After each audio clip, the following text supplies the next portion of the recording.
anao ny fiainako efa zatra misy anao ny fatanorako laniko taminao zaho enao andao tsy misy azoko atao firy taona tokony izaho sy anao no niaraka folo taona teo eo angamba ho iaho tsy latsaka impirimpiry sika mo no nikiasa isoratra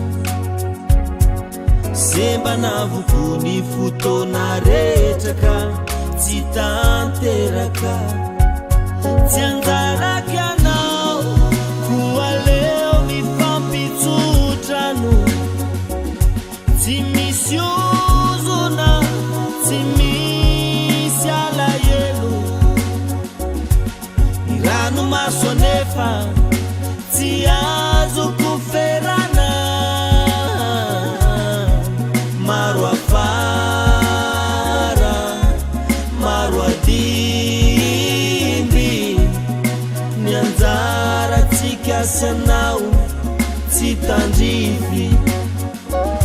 tsy anjaraka anao koa leo mifampitsotrano tsy misy ozona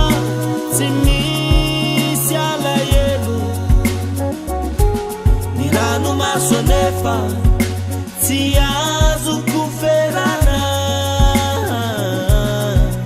maro afara maro adimby ny anjaratsika sy anao tsy tandrify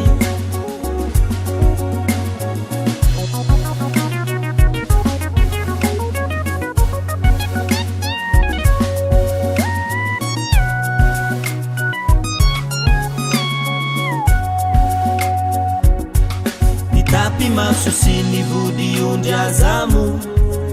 efa vita falifaly ry zaho sy anao tamin'izay ka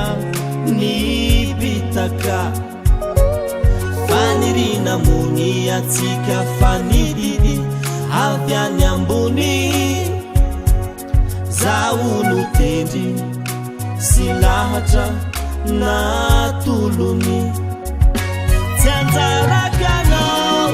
koa leo mifampitsotrano tsy misy ozona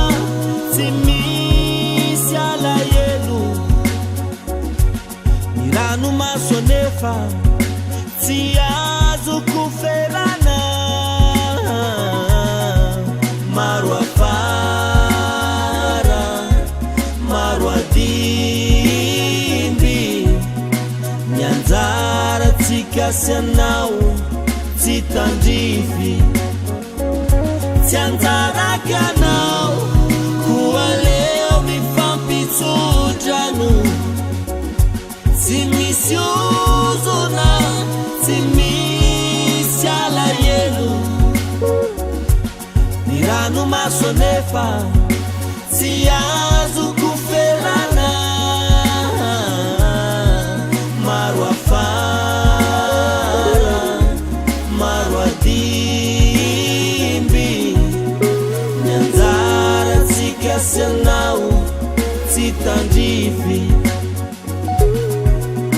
ny anjaratsika roa tsy tandrify